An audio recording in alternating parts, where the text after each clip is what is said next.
En cierta ocasión, alguien preguntó al Lama Govinda de qué modo se relacionan las distintas tradiciones que componen la enseñanza del Buda.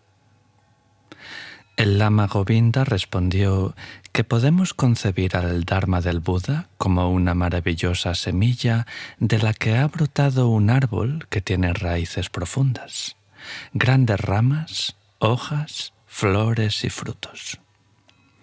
Luego agregó que hay personas que afirman que el auténtico Dharma solo se encuentra en las ramas, mientras que otras, por su parte, replican que está en las flores, e incluso hay quienes dicen que únicamente es posible hallarlo en los frutos.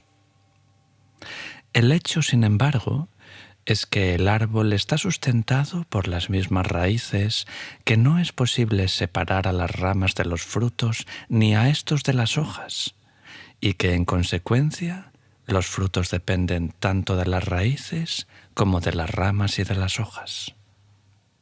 La savia que nutre cada una de las partes del árbol de la liberación del Buda es una enseñanza fundamental denominada los 7 factores de la iluminación. Una enseñanza que se refiere a las cualidades del corazón y de la mente que brotan de la práctica espiritual. No se trata de una enumeración abstracta y distante, sino que constituye un conjunto de experiencias auténticas e inspiradoras que acompañan a la práctica y que señalan la profundización de nuestra meditación y el logro de una vida espiritual plena e integrada. Los 7 factores de la iluminación son cualidades mentales cuyo cultivo sistemático transforma profundamente nuestra relación con el mundo que nos rodea. Se trata de 3 cualidades activas, de 3 cualidades estabilizadoras y de la atención plena, una cualidad que sirve como factor estabilizador y conectivo. El conocimiento de estos factores constituye una auténtica fórmula magistral y cuando en el contexto de la meditación desarrollamos estos estados mentales, nuestra mente y nuestra vida experimentan una liberación que constituye la transmisión viva del Dharma. La atención plena. El primer factor de la iluminación, esencial a toda práctica del Dharma del Buda, es la atención plena. Y podríamos decir que la atención plena es la conciencia clara de lo que ocurre instante tras instante. Una conciencia que constituye el punto de partida y el principal ingrediente del remedio ofrecido por el Buda para alcanzar el despertar. La atención plena supone ver las cosas como realmente son y contemplar por nosotros mismos, de manera directa e inmediata, la realidad del momento presente. Se trata de una cualidad de plenitud e impecabilidad que nos lleva a poner todo nuestro corazón y toda nuestra mente, o sea, toda nuestra atención en suma, en el momento presente. Cuando prestamos atención a nuestra vida, resulta sorprendente constatar la gran cantidad de tiempo que vivimos con el piloto automático puesto, en una especie de semisomnolencia e inconsciencia, sin percatarnos de lo que hacemos y completamente indiferentes a lo que ocurre a nuestro alrededor. Podemos ir caminando calle abajo, por ejemplo, y percatarnos súbitamente de que a pesar de haber llegado a nuestro destino, no recordamos nada de lo que hemos estado pensando, viendo y escuchando a lo largo del camino. Si pudiéramos darnos cuenta de la cantidad de cosas que llevamos a cabo en un estado de distracción total, seríamos capaces de ponderar con claridad el efecto entorpecedor que la inseguridad, la falta de atención y el miedo tienen sobre nuestra vida. Cuando, por el contrario, estamos atentos, desarrollamos una plenitud integral que nos hace permanecer presentes y entregarnos por completo a cada una de nuestras actividades. El maestro Jackie Don Juan instruía a Carlos Castañeda sobre la importancia de tener a la muerte como consejera. Según él, el hecho de tomar conciencia de que no disponemos de mucho tiempo nos lleva a vivir con una actitud más plena, atenta e impecable, y a ser extraordinariamente cuidadosos con la calidad de cada uno de nuestros actos. Cuando prestemos una atención plena a nuestro trabajo, a nuestros estudios o a nuestra relación con la práctica del Dharma, nos daremos cuenta de que en tal caso nuestra mente se llena de gozo y energía. Podría afirmarse incluso que no importa demasiado cuál es la meta que persigamos, porque el hecho de entregarnos a algo de un modo plenamente consciente y sincero conlleva ya su propia recompensa. Vivir plenamente atento significa, en definitiva, vivir de un modo despierto y lleno de sentido. La atención plena cumple con 3 funciones diferentes. En primer lugar, se trata de una cualidad que se da cuenta claramente de lo que está ocurriendo en el momento presente y que es capaz de observar y experimentar sin reaccionar.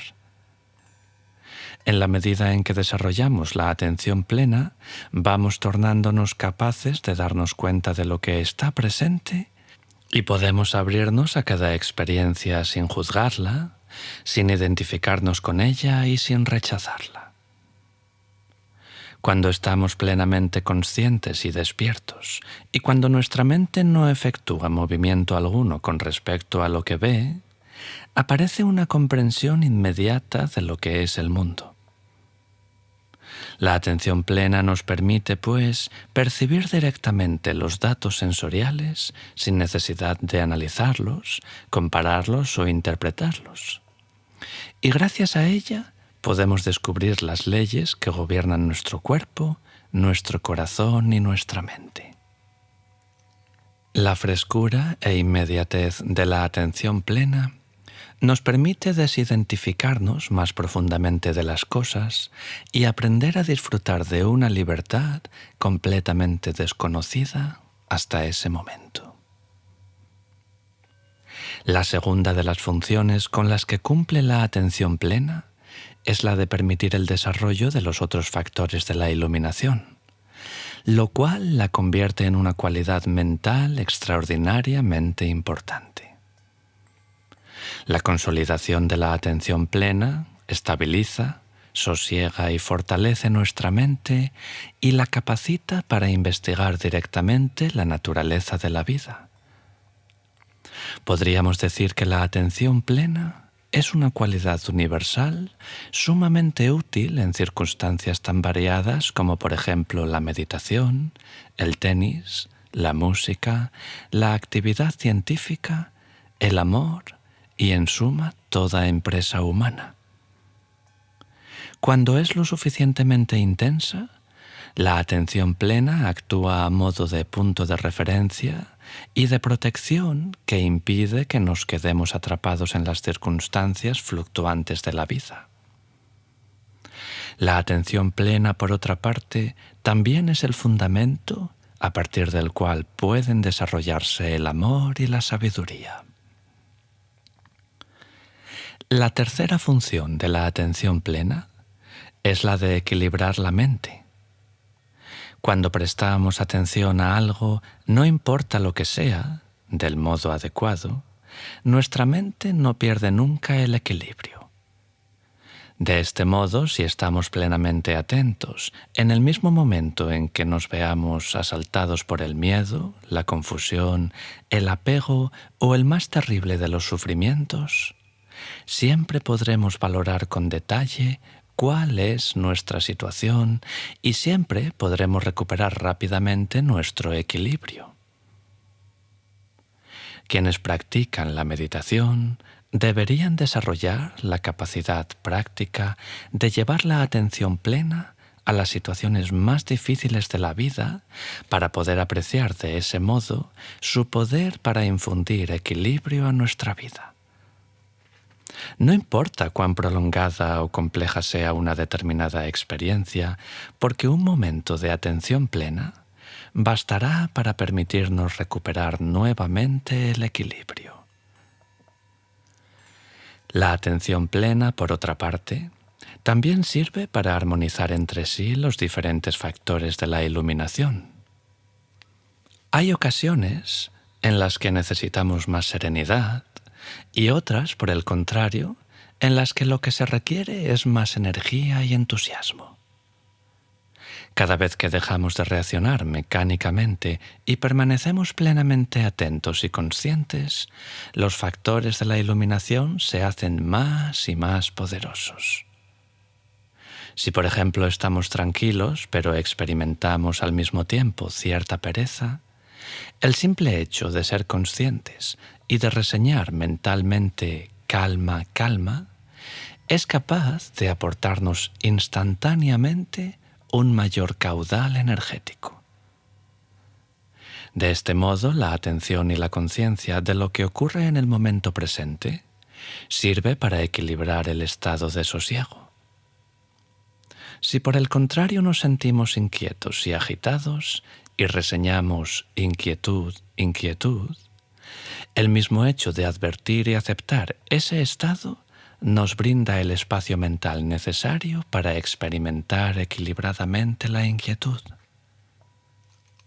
La atención plena puede ayudarnos, en suma, a alcanzar un estado de equilibrio que nos proporcione simultáneamente energía, concentración, tranquilidad e interés. Existen 4 aspectos, denominados los 4 fundamentos de la atención, que resultan esenciales para la práctica del despertar y que nos obligan a cultivar la atención plena en los 4 dominios fundamentales de nuestra experiencia. El primer fundamento de la atención al mundo físico, al cuerpo y a los sentidos, nos lleva a tomar conciencia de todas las imágenes, los sonidos, los olores, los sabores, la respiración, las sensaciones, las posturas y los movimientos corporales. El segundo fundamento de la atención plena son las sensaciones. Cada vez que tomamos conciencia de un objeto sensorial, ya se trate de una imagen, un sonido, un sabor, un olor, una sensación táctil o un pensamiento, se produce una sensación agradable, desagradable o neutra asociada a él. La atención plena a las sensaciones tiene una importancia fundamental, ya que es precisamente en este dominio de la experiencia donde nuestra mente suele quedarse estancada. Hemos aprendido a identificarnos con las sensaciones agradables, a rechazar las sensaciones desagradables y a no prestar atención, es decir, a pasar por alto las sensaciones neutras. Y cuando estamos a merced de nuestros apegos y de nuestros rechazos, nos limitamos simplemente a fomentar ciertas condiciones y a evitar otras. Pero de ese modo solo conseguiremos perpetuar el patrón samsárico del sufrimiento y la no dualidad. La atención plena puede mostrarnos cuál es la verdadera naturaleza de nuestras sensaciones y de nuestros patrones reactivos y enseñarnos a vivir de un modo mucho más inteligente. El tercer fundamento de la atención plena es la conciencia de los contenidos de nuestra mente y de nuestro corazón, lo cual supone que debemos prestar atención y darnos cuenta de todos los posibles estados que puedan aparecer. Esto es duda, miedo, amor, sabiduría, claridad, sopor, inquietud, proyección, nostalgia, y llegar a descubrir su naturaleza sin interferir con ella, sin establecer ningún tipo de juicio y sin tratar de adecuar su curso a lo que nos agrada o nos molesta. El cuarto fundamento de la atención al Dharma, Implica tomar conciencia de las leyes que gobiernan todos los elementos que componen nuestro cuerpo y nuestra mente. La observación de estas leyes universales puede mostrarnos que todo es impermanente, que todo cambia de continuo, que todo carece de sustancia y que no existe un yo detrás del proceso impermanente de nuestra mente y de nuestro cuerpo. Este tipo de observación puede mostrarnos, en suma, que la identificación con los elementos constitutivos de nuestra mente y de nuestro cuerpo nos conduce al sufrimiento, porque estos elementos no obran según nuestros deseos, sino que aparecen y desaparecen de acuerdo a la ley del karma. Todo esto y mucho más es lo que puede revelarnos la atención plena. El cultivo de la atención plena es esencial para quienes deseen alcanzar la iluminación. ¿Qué duda cabe de que a lo largo de la práctica nuestro nivel de conciencia atravesará fases cíclicas y tal vez pueda agudizarse durante los periodos intensivos de retiro, cuando atravesamos una crisis vital, cuando estamos solos en medio de la naturaleza o cuando escuchamos una charla inspiradora? El verdadero objetivo de la práctica no es otro más que el de alimentar la cualidad de la atención plena. No importa cuál es nuestro nivel o nuestra situación. El mero hecho de prestar atención renueva el equilibrio y la ecuanimidad de nuestra conciencia.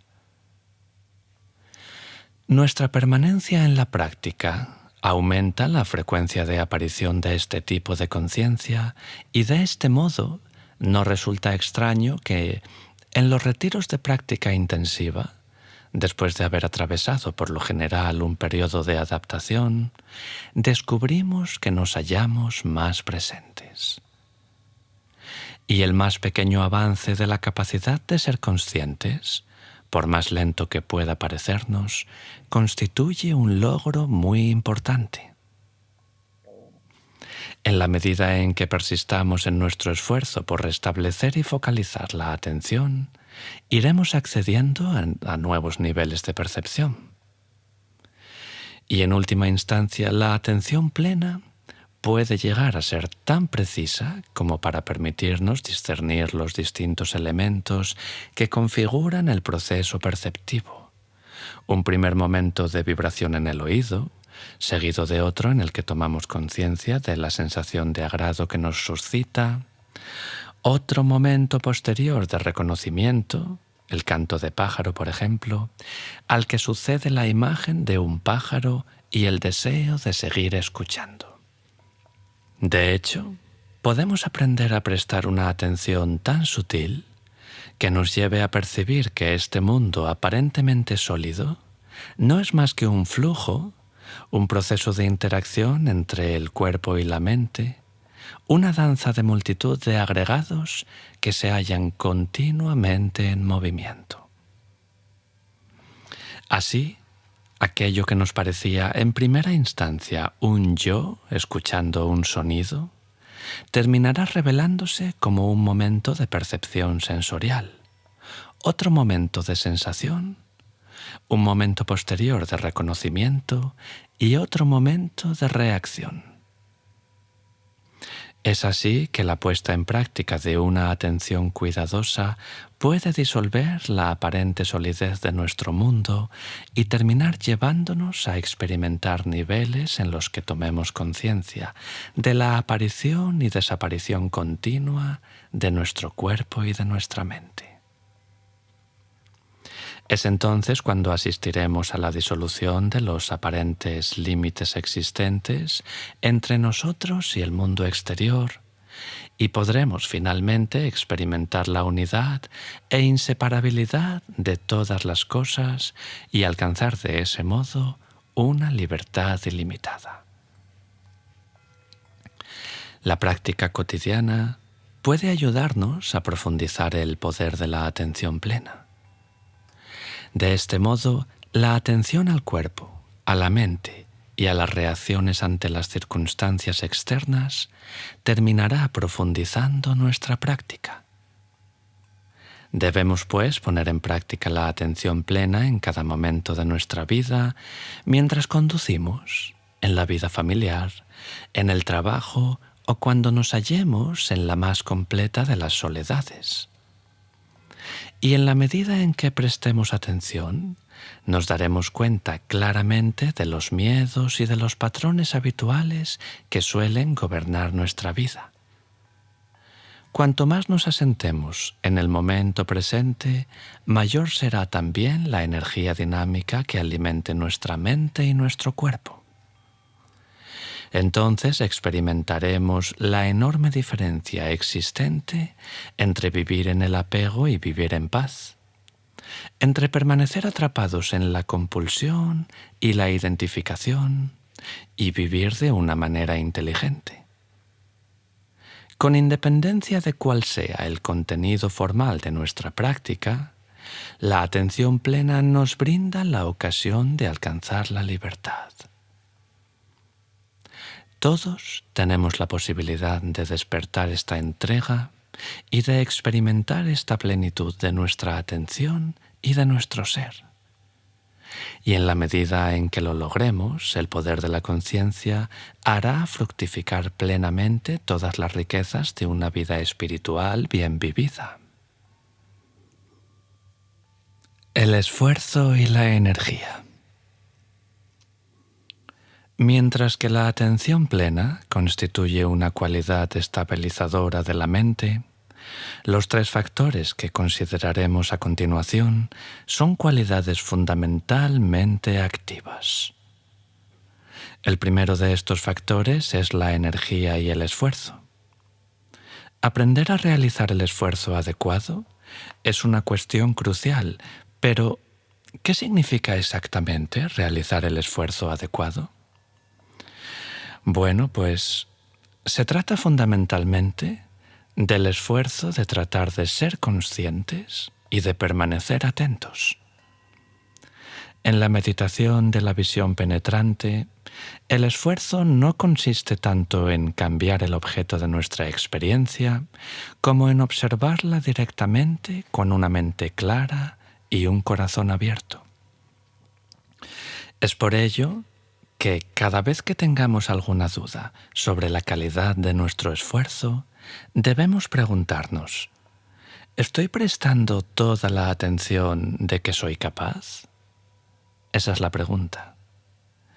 En segundo lugar, la energía y el esfuerzo aumentan en la misma medida en que aumenta nuestra capacidad de comprometernos con la práctica. Normalmente solemos quedarnos cortos en nuestro esfuerzo e incluso tendemos a pensar: bueno, hoy parece que tengo poca energía y si practico demasiado duro, mañana tal vez estaré agotado, agotada. Será mejor pues que me lo tome con calma. Tenemos miedo o quizás creemos, como San Agustín decía: dame, Dios mío, la castidad y la continencia, pero no todavía. Tenemos miedo que aún no estamos preparados, pero ¿realmente queremos ser conscientes? ¿Deseamos realmente estar atentos, abrirnos a todo y disponer de la energía suficiente? Es necesario en este sentido que aprendamos un secreto que nos resultará sumamente útil, tanto en la práctica como en nuestra vida cotidiana. Y es que el esfuerzo es lo contrario del temor. No somos como una batería que puede descargarse, sino más bien como un canal, como un conducto por el que fluye la energía. Y en este sentido, cuanto más nos abramos, de más energía dispondremos. Pero este tipo de energía no proviene del conflicto, sino que dimana del poder de la expansión y la apertura de nuestro corazón. Así pues, si estamos dispuestos a afrontar todos los aspectos de nuestra práctica con un esfuerzo adecuado y sincero, este mismo esfuerzo nos reportará más energía porque habremos accedido a ese gran manantial que mora en nuestro interior. Como enseñaba un maestro zen, deja de lado todas tus ocupaciones. Así pues, hagámoslo. Esto, obviamente, no implica que debamos forzarnos ni luchar, ni en nuestra vida cotidiana ni en la práctica de la meditación. El esfuerzo sirve para sustentarnos, apoyarnos y sostenernos. Y aunque sea realizado de manera moderada, nos mantiene de continuo en la dirección correcta sin permitir que nos distraigamos o que perdamos el tiempo. La energía y el esfuerzo reavivan nuestros valores más respetados y apreciados y potencian todas nuestras acciones. Un factor que nos ayuda a soportar la apertura a la energía proporcionada por la práctica es el ejercicio y el cuidado del cuerpo físico. En ciertos estadios profundos, el mero hecho de sentarnos a meditar puede energetizar y aliviar nuestro cuerpo, pero la mayor parte de los practicantes necesitan algo más. El yoga, los estiramientos conscientes, el ejercicio aeróbico regular y el movimiento pueden ayudar en este sentido a convertir al cuerpo en un vehículo más apto para movilizar la poderosa energía de la práctica. Y en la medida en que nuestra práctica progresa, debemos nutrir la atención plena aprendiendo a cuidar de nuestros cuerpos y a vivenciarlos de un modo más completo. Existe otro nivel de la cualidad del esfuerzo que debemos llegar a dominar a medida que nuestra práctica avanza. Tradicionalmente, el Buda habló de la existencia de 4 grandes esfuerzos que van más allá de la simple observación de la experiencia y expresan el potencial de todos nosotros para dirigir y purificar realmente nuestra mente. Se trata, sin embargo, de prácticas que deben ser abordadas de la manera adecuada, ya que en caso de ser malinterpretadas, pueden conducirnos inadvertidamente a fomentar los prejuicios, el rechazo y la ambición. Es imprescindible en este sentido que los meditadores avanzados investiguen y comprendan el valor del esfuerzo. El primer gran esfuerzo consiste en fortalecer y promover los estados útiles o saludables que ya forman parte de nuestro carácter.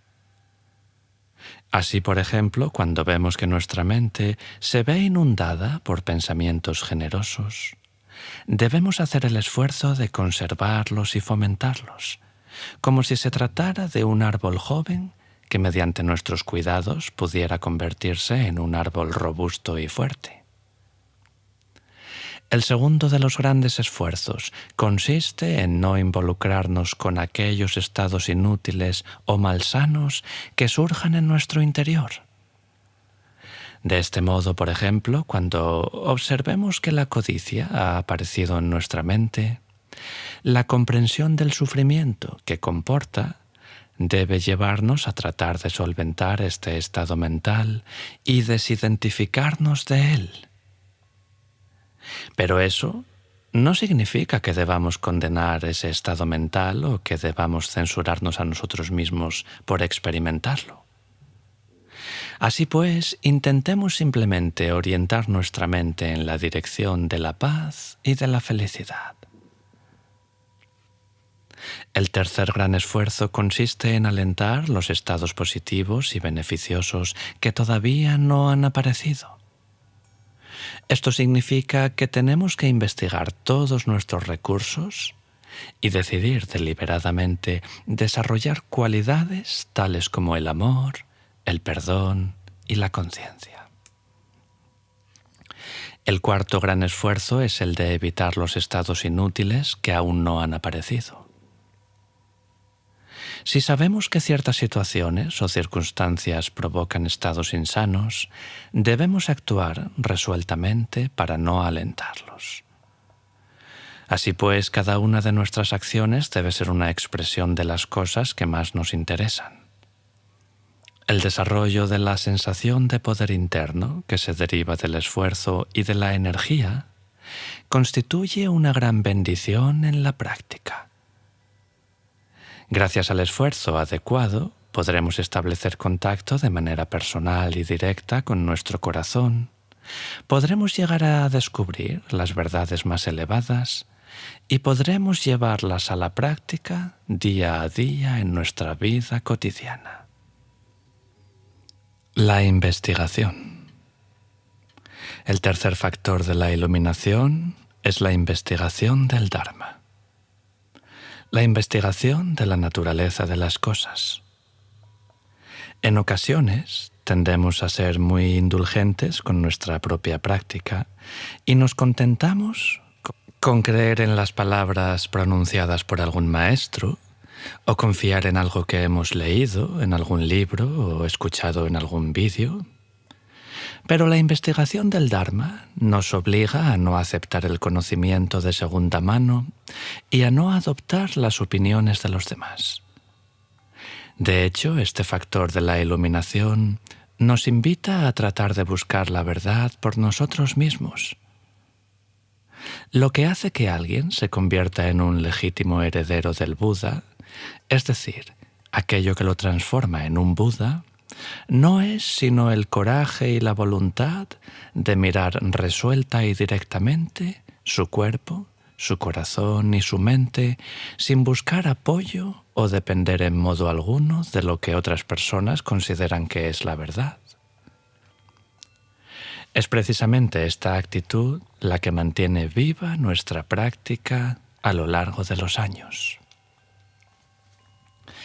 La cualidad de la investigación exige el coraje de aceptar nuestra ignorancia y la determinación de examinar las cuestiones más profundas de la vida.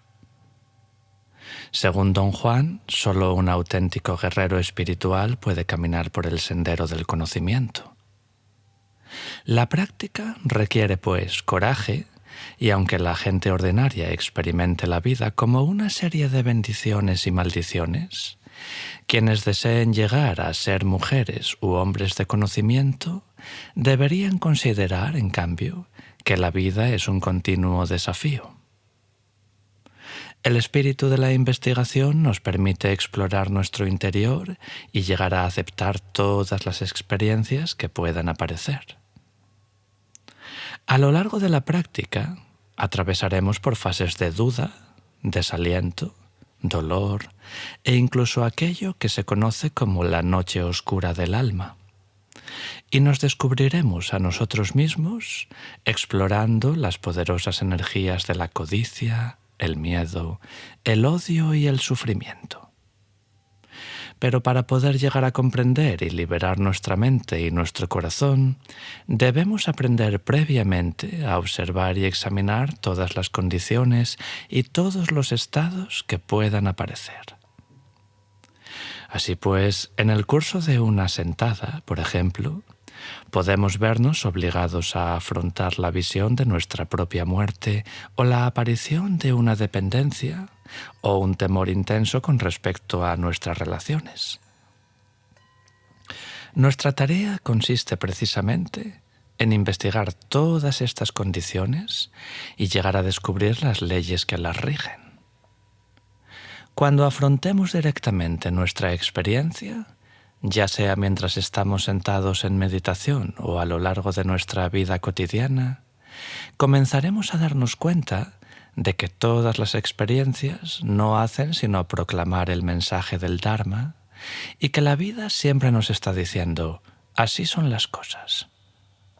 Entonces cualquier experiencia se convertirá en una auténtica enseñanza sobre el Dharma, sobre el karma, sobre la impermanencia, sobre el origen del sufrimiento y sobre la liberación. El poeta Kabir dice: cuando nuestros ojos y nuestros oídos están abiertos, las hojas de los árboles pueden enseñarnos tantas cosas como las páginas de las Escrituras. Sin embargo, este discernimiento de la verdadera naturaleza de nuestra mente y de nuestro cuerpo no tiene nada de intelectual. Mientras seamos incapaces de mirar directamente a la verdad, nuestra mente permanecerá sumida en la oscuridad. Si tratamos de caminar en una habitación a oscuras, no podremos discernir con claridad los objetos y nuestros movimientos serán confusos y vacilantes. ¿Tropezaré con algo? ¿Será mejor que siga andando o que permanezca quieto? Del mismo modo, en nuestra experiencia estamos completamente confundidos sobre cómo son las cosas y en ocasiones nos sentimos paralizados por la incertidumbre. Emprender el camino de la investigación es como encender la luz resplandeciente que disipa las dudas de una vez por todas y nos permite avanzar resueltamente. En la medida en que nuestra práctica se profundiza y examinamos directa y francamente todos los elementos que constituyen nuestro cuerpo y nuestra mente, aumenta también nuestra capacidad de investigación.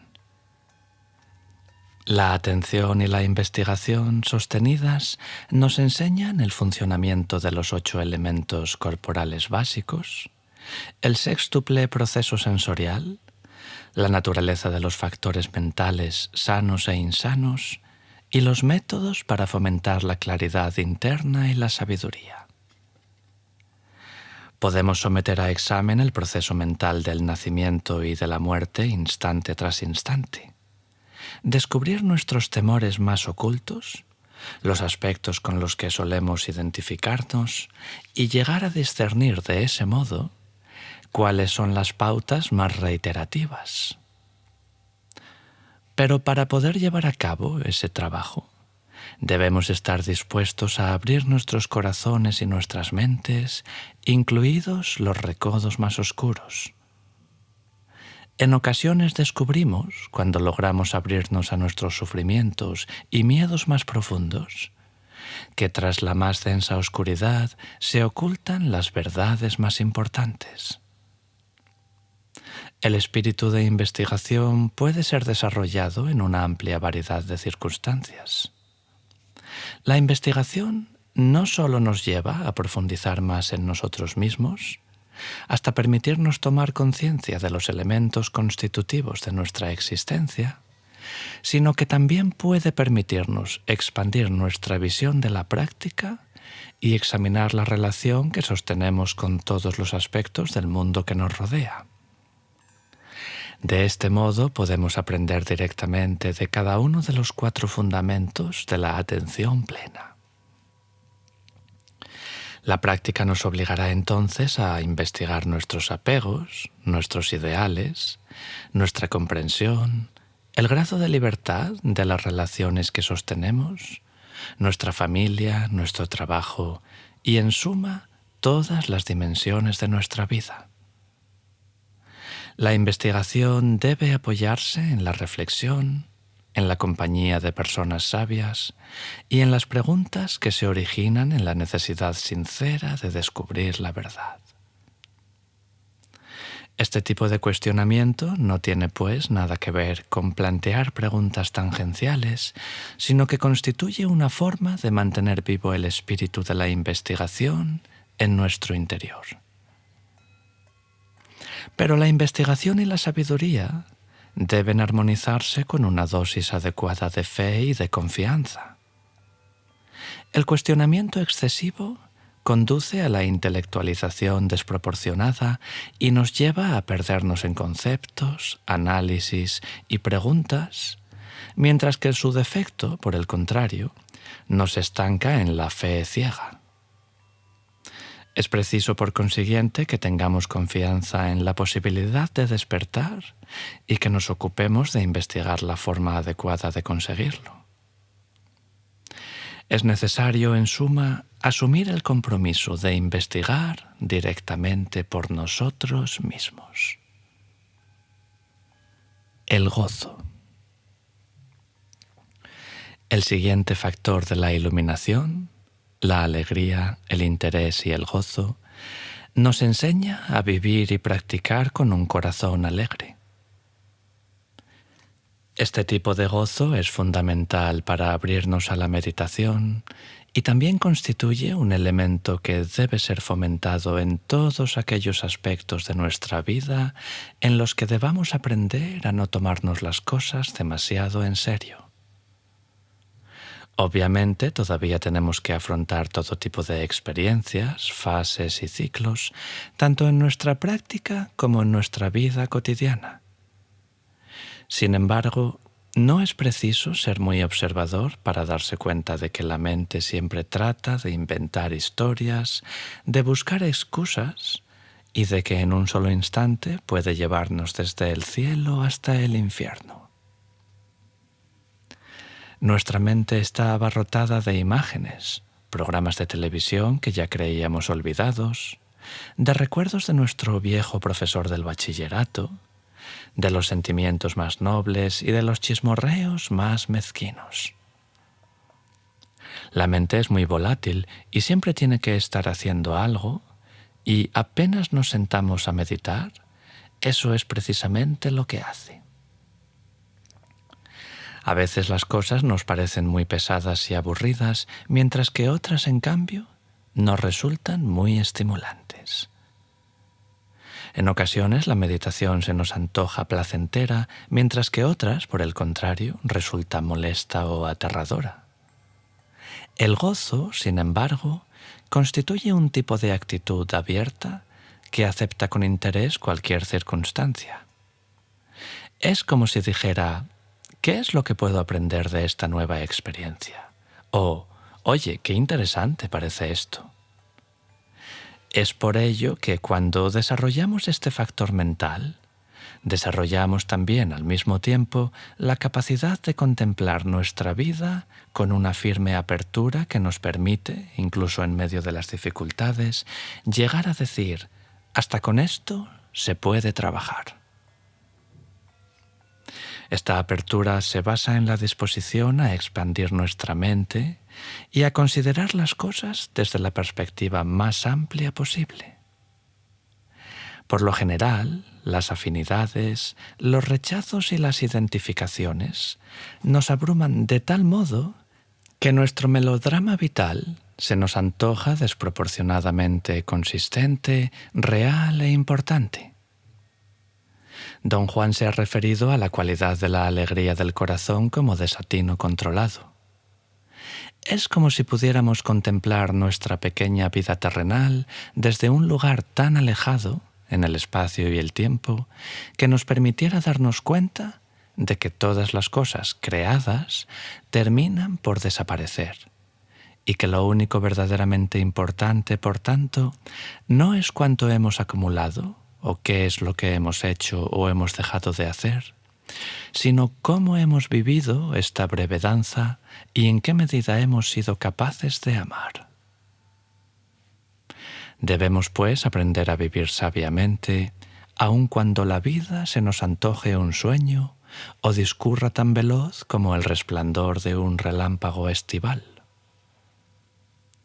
Cuando nos concentramos profundamente en la meditación, el gozo es tan poderoso que todo nuestro sistema energético se ve afectado por él.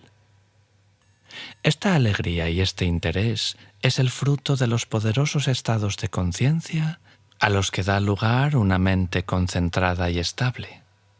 Estados, todos ellos físicamente placenteros y que van acompañados de una sensación interna de extremo bienestar. Las consecuencias físicas de la alegría van desde un gozoso flujo que se asemeja al oleaje hasta la alegría extática, desde la sensación de flotar hasta una felicidad difusa que impregna todo nuestro organismo. Estas sensaciones, sin embargo, son diferentes al placer que suele acompañar a la satisfacción de un deseo, ya que se originan en la unificación de la mente, el cuerpo y el corazón, inmersos en la experiencia del momento presente. Así pues, el descubrimiento y la exploración de todo el espectro del gozo y del éxtasis que nos proporciona la apertura del corazón constituye un aspecto extraordinario de la práctica. La concentración. Los tres factores activos de la iluminación que acabamos de considerar, el esfuerzo, la investigación y el gozo, deben ser adecuadamente equilibrados con los tres factores estabilizadores.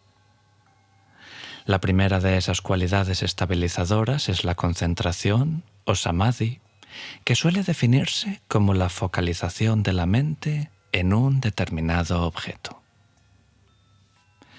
Este tipo de estabilidad proporciona a la mente una energía extraordinaria. De este modo, al igual que ocurre con el haz de luz concentrada de un láser que tiene la capacidad de atravesar el acero, la concentración tiene la virtud de penetrar profundamente en los procesos de nuestra mente y de nuestro cuerpo y de explorar minuciosamente las distintas dimensiones de la conciencia. Una de las primeras comprensiones que experimentan quienes miran hacia su interior es el reconocimiento de que su mente se halla fuera de control, carece de adiestramiento y está llena de pensamientos, planes, reacciones, atracciones y rechazos. La mente es el escenario de un aluvión constante de impresiones sensoriales y de las correspondientes reacciones. A primera vista, este flujo continuo de eventos físicos y mentales parece muy sólido, pero en la medida en que nuestra concentración se profundiza y nuestra mente se focaliza y se aquieta, comenzamos a penetrar a través de los distintos estratos que la constituyen y nos damos cuenta de que los pensamientos y las emociones aparecen y se desvanecen instante tras instante. Del mismo modo, cuando observamos atentamente la experiencia aparentemente sólida de las sensaciones corporales, las imágenes y los sonidos, comprobamos también que, al igual que la mente, se trata de un proceso que se haya sometido a un cambio constante. La ilusoria continuidad que manifiestan se denomina santati y es el resultado de su rápida y constante actividad. Una mente concentrada, sin embargo, es capaz de atravesar este proceso aparentemente sólido y de llegar a percibir su impermanencia momento a momento. La meditación budista suele recurrir a dos tipos de concentración. La primera de ellas consiste en focalizar la mente sobre un objeto para detener el pensamiento discursivo y posibilitar así el surgimiento de estados de quietud y estabilidad profunda. Existen muchas formas de poner en práctica este tipo de concentración, como por ejemplo concentrarse en la respiración, un mantra, un sentimiento, como la amabilidad, por ejemplo, una luz o una determinada representación visual. De este modo, el objeto de concentración profundiza nuestra estabilidad mental y nos proporciona un estado de serena concentración. El segundo tipo de concentración, que recibe el nombre de samadhi, instante tras instante, también se basa en el desarrollo de una atención poderosa y estable, pero a diferencia del método anterior, la concentración se focaliza sobre cualquier objeto transitorio que aparezca. Así pues, aunque este tipo de concentración puede pasar de la respiración al sonido y de éste hasta las sensaciones táctiles y los estados mentales, es capaz de procurar, sin embargo, la percepción inmediata, profunda y estable de cualquier objeto que se presente. Es precisamente esta concentración, instante tras instante, la que se desarrolla en la meditación de la visión penetrante.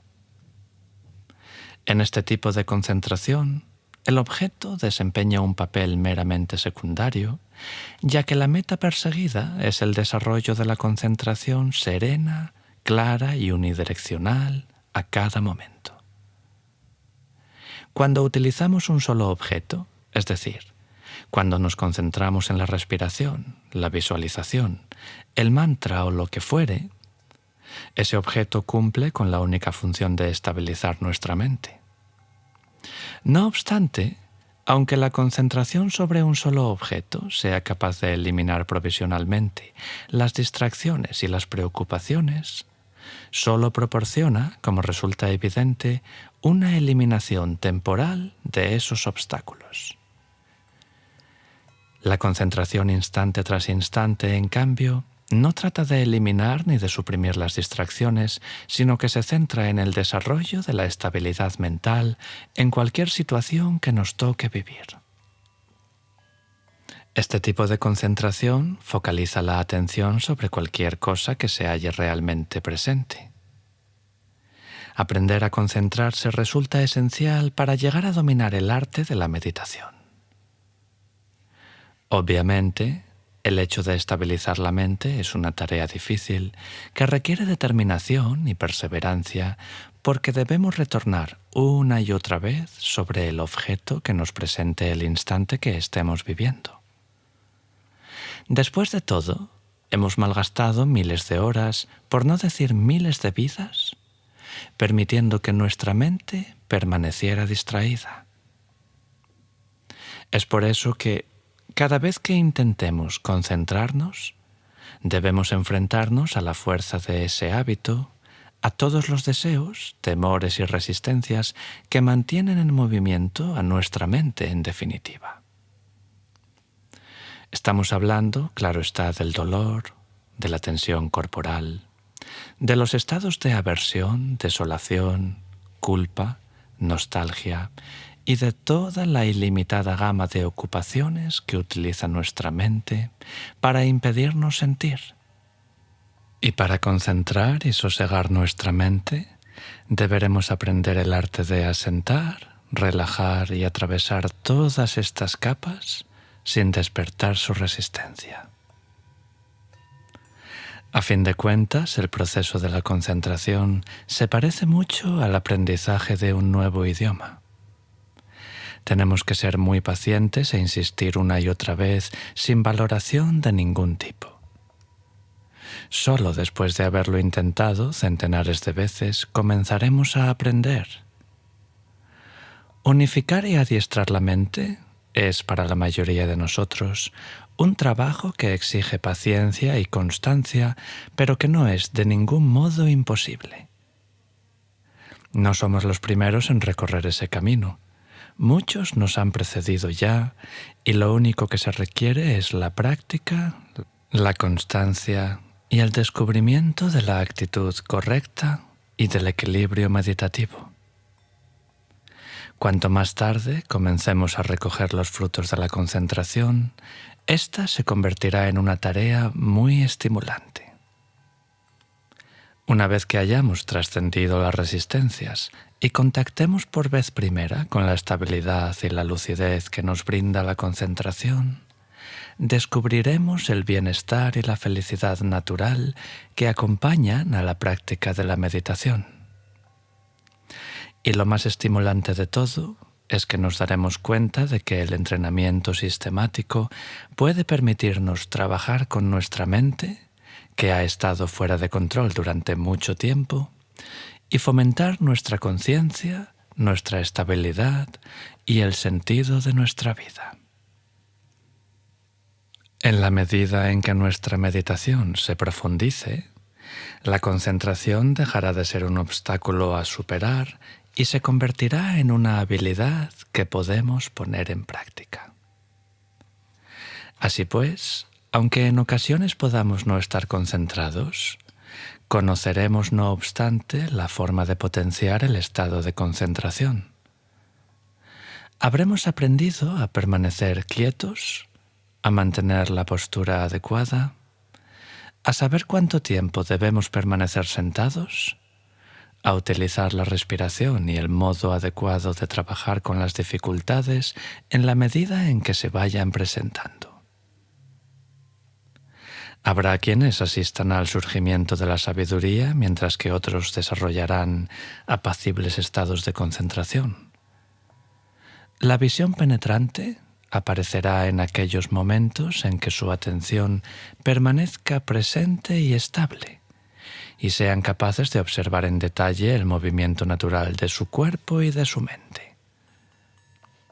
Para otros, en cambio, la persistencia en la práctica les conducirá a estados superiores de concentración. Un nivel especialmente digno de mención es la llamada concentración de acceso, un estado que se alcanza cuando el pensamiento discursivo ha desaparecido prácticamente de la mente y ésta permanece centrada casi de manera continua en el momento presente. Ese estado proporciona una profunda estabilidad y un centramiento de la atención en el presente que disipa la mayor parte de las inquietudes y dificultades y en el que la meditación fluye suavemente. En este nivel, la estabilidad de la concentración puede ser utilizada para acceder a los estados de absorción más elevados. A medida que se va desarrollando una concentración completa sobre un único objeto meditativo, asistimos también al surgimiento natural de la alegría y el éxtasis, y la calma y la estabilidad profunda se intensifican poderosamente. En otras ocasiones, cuando nuestra mente permanece concentrada, experimentamos una unificación completa entre nuestro corazón y nuestra mente. Y en tal caso, el pensamiento discursivo se apacigua y nuestro centro de atención se desplaza desde la cabeza hasta el corazón, como si cada nueva experiencia nos afectara en el mismo centro de nuestro ser. En el camino del Vipassana, la concentración de acceso, focalizada sobre la experiencia cambiante, puede ser utilizada para investigar la naturaleza de nuestro cuerpo y de nuestra mente. Esta visión concentrada puede llevarnos incluso a percibir el nivel microscópico del surgimiento y la desaparición de los objetos sensoriales y los cambios instantáneos que tienen lugar en nuestro cuerpo y nuestra mente. Cuando la concentración alcanza ese grado de intensidad, la aparente ilusión de solidez y separatividad se disuelve ante nuestros ojos. Ya se trate, pues, de niveles intermedios o de niveles profundos de concentración, pueden surgir intuiciones que nos proporcionen comprensión, presencia y una capacidad profunda de entregarnos a vivir más libremente nuestra vida. Podríamos añadir, por último, que la concentración da lugar a la mayor parte de los estados alterados de conciencia que se producen durante la meditación, visiones, luces, éxtasis, acceso a otras dimensiones y estados de conciencia, etc. Pero sea cual fuere el nivel en el que trabajemos, ya sea en un retiro intensivo o en nuestra práctica cotidiana, la concentración armoniza y estabiliza nuestra mente y nuestro corazón. De este modo, cuando cultivamos la concentración, la felicidad y la comprensión crecen a la par que la libertad y la desidentificación de las complicaciones de la mente discursiva. La concentración constituye, pues, un aspecto extraordinariamente importante de nuestra práctica espiritual. La tranquilidad. La tranquilidad es el siguiente factor estabilizador. En nuestro ajetreado mundo no solemos prestar la debida atención a la capacidad de permitir que la mente disfrute del reposo y la quietud y alcance la paz y el silencio profundos. La tranquilidad es una de las grandes cualidades que nos proporciona la meditación y gracias a ella podemos aprender a escuchar más atentamente al mundo que nos rodea y a la sabiduría que brota de nuestro corazón. Pero para desarrollar la tranquilidad es preciso que aquietemos nuestro cuerpo, que soseguemos nuestra respiración y que fomentemos la sensación interna de calma y de reposo.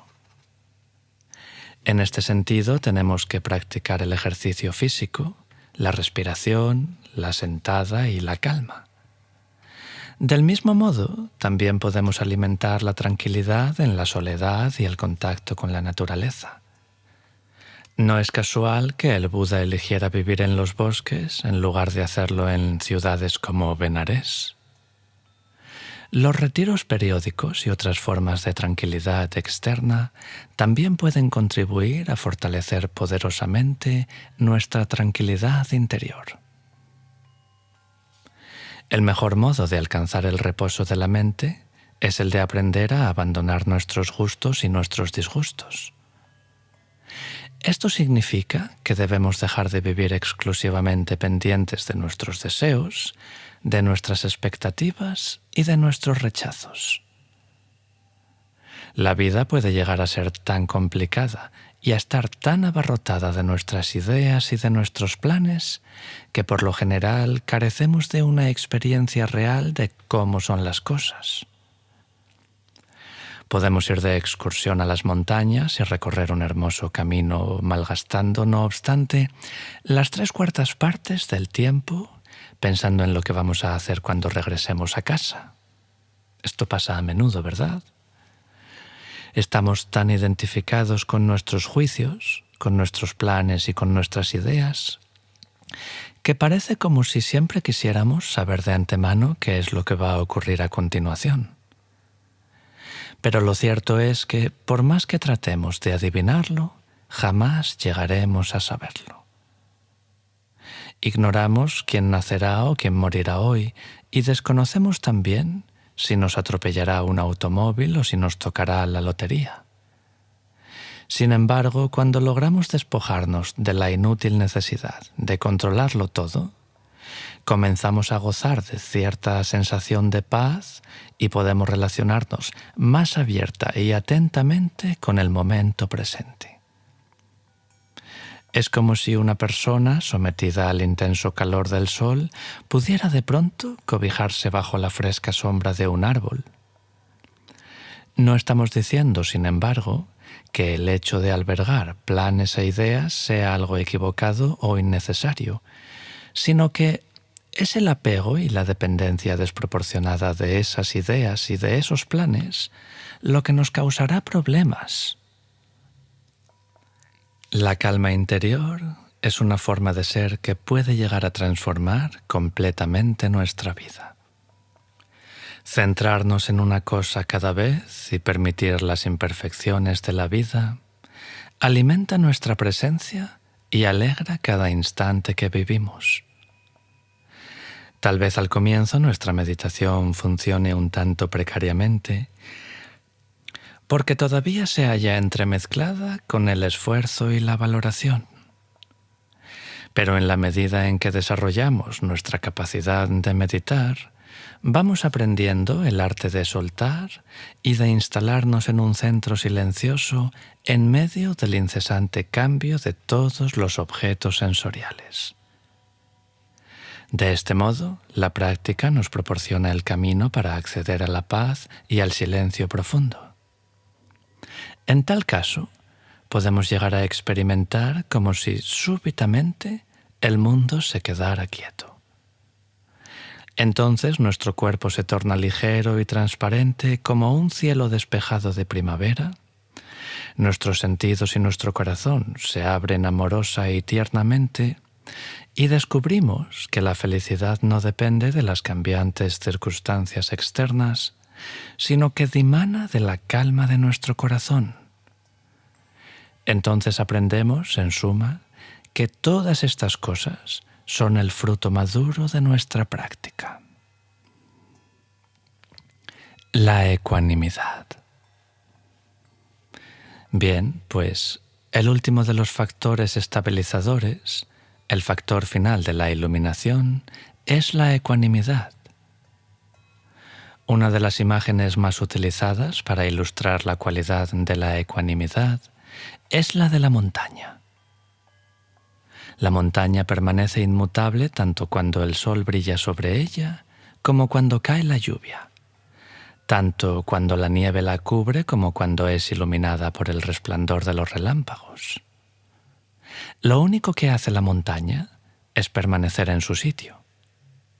La ecuanimidad es el poder de experimentar los cambios en el mundo de la forma, de las sensaciones y de la mente mientras permanecemos imperturbablemente centrados. La ecuanimidad es un factor que va desarrollándose en la medida en que aprendemos a mantener abierto nuestro corazón en medio de las circunstancias siempre cambiantes de la vida y de la práctica. Conforme va aumentando nuestra sabiduría, nuestro corazón también va madurando paralelamente desde la extraversión exuberante de la juventud, con sus temores y sus deseos condicionados, hasta el estado denominado grandeza de corazón. Pero solo es posible arribar a este último a través de la práctica. Una práctica que nos lleva a centrarnos una y otra vez en el momento presente, sin que importe cuán doloroso, placentero o aburrido pueda parecernos, y dejar que nuestro corazón le dé amablemente la bienvenida. Pero no resulta sencillo, no obstante, alcanzar este tipo de equilibrio. La ecuanimidad, de hecho, también es otro momento transitorio. ¿Podemos aceptar equilibradamente el momento presente? En los estados más profundos de ecuanimidad tenemos la sensación de una estabilidad inconmovible de la que ningún tipo de experiencia puede sacarnos. Esto es lo que en otras tradiciones se denomina ecuanimidad chamánica. Una ecuanimidad que permite al chamán viajar hasta el borde mismo de la muerte y del sufrimiento extremo sin temor de ningún tipo. Cuando logramos liberarnos de nuestra identificación con los procesos de nuestra mente y de nuestro cuerpo, descubrimos una profunda sensación de ecuanimidad. De este modo, la práctica nos enseña poco a poco que todas las facetas de la vida son inasibles y transitorias, y nos ayuda así a despojarnos de los diferentes apegos que alberga nuestro yo y a descubrir que todas nuestras ideas, nuestras creencias, nuestras imágenes, nuestras sensaciones, nuestros temores e incluso nuestro cuerpo son tan solo estados transitorios.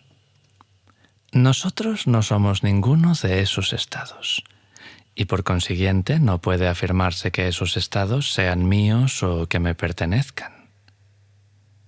Llegar a experimentar prácticamente esta verdad es lo que nos aporta la ecuanimidad y la liberación verdadera. Hay personas que suelen caer en el error de creer que la práctica espiritual debe convertirnos necesariamente en seres pasivos y poco prácticos, pero en realidad la ecuanimidad tiene un poder extraordinario porque extrae sus recursos del fondo mismo del corazón y constituye una fuerza interior capaz de sacar toda nuestra grandeza, una fuerza en suma que permite que individuos como Gandhi o la Madre Teresa, por ejemplo, ejerzan una influencia profunda sobre la sociedad, incluso en las circunstancias más adversas. Hay una historia procedente de la tradición Zen que ilustra perfectamente este punto.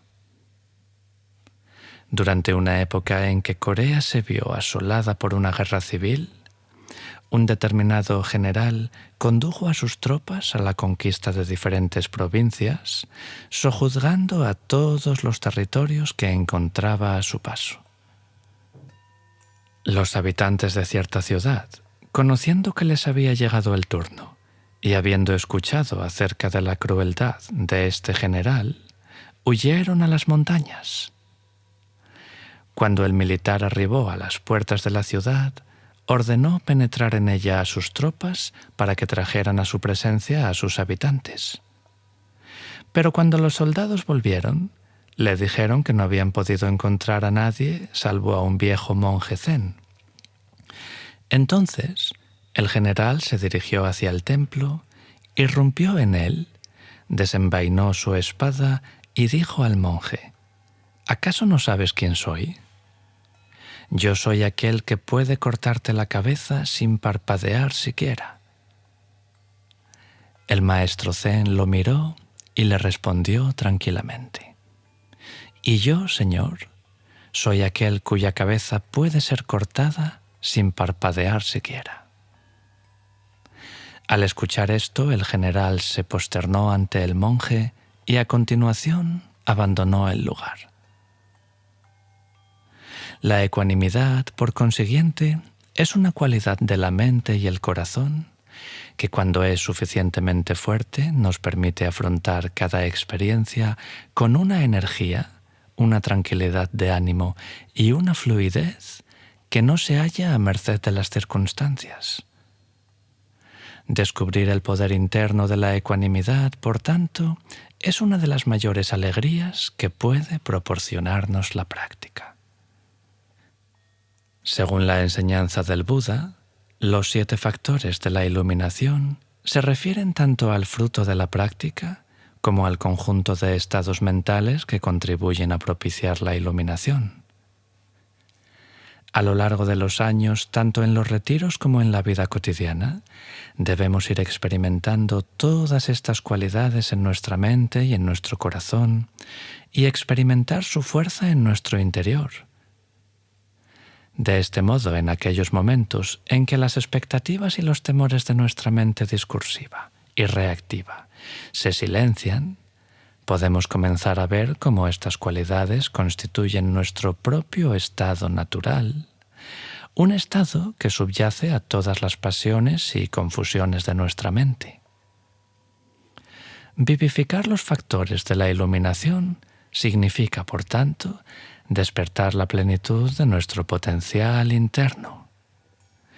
Sin embargo, no podemos realizar estas cualidades mediante el apego o tratando de forzar su aparición como si estirásemos el tallo de una flor para conseguir que creciera más rápidamente. Se trata de factores de la mente y del corazón que se atienen, al igual que todas las cosas, a determinadas pautas.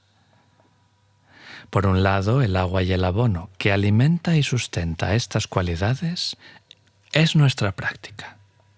Y por el otro, también debemos prestar una atención esmerada a todos los aspectos de nuestra vida. Necesitamos, por tanto, una mente que sea capaz de resistirlo todo. Para la mayoría de las personas, este es un proceso que se parece al crecimiento de un árbol centenario, una prolongada y lenta apertura al maravilloso florecimiento del despertar.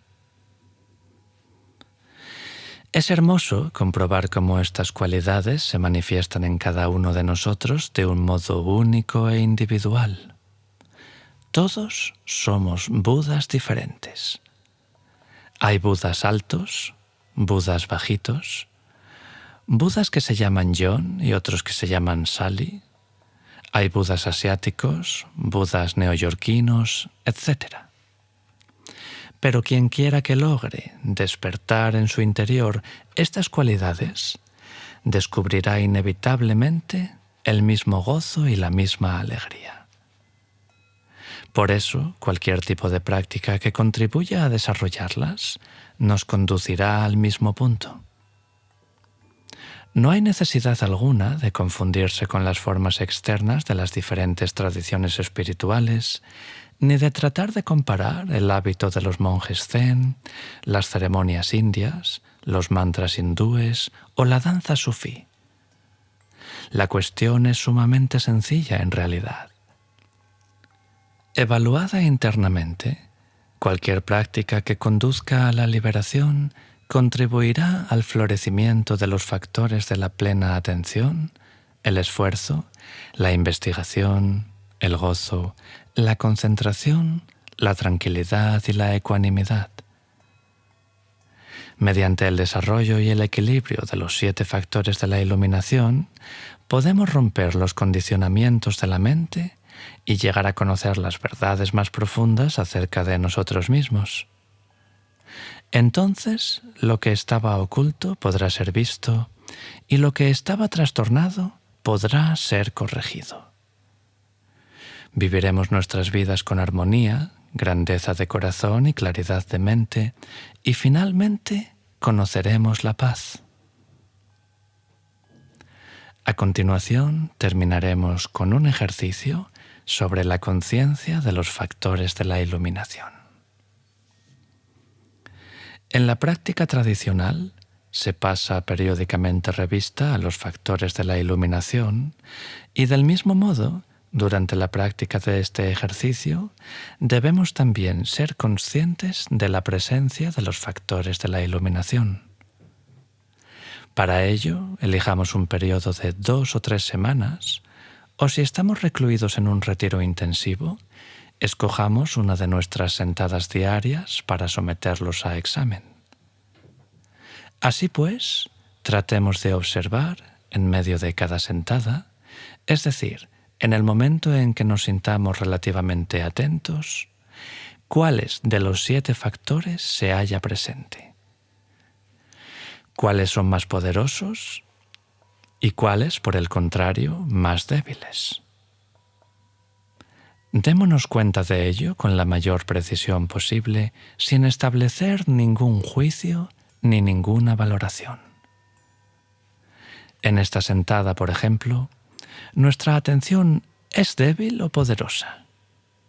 ¿Cuál de los 3 factores activos se halla presente? ¿Hay energía y esfuerzo? ¿Investigación? ¿Gozo e interés?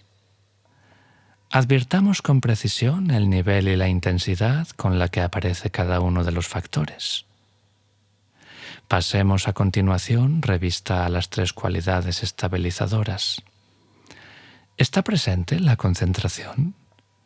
Y en caso positivo, ¿es débil o acaso poderosa?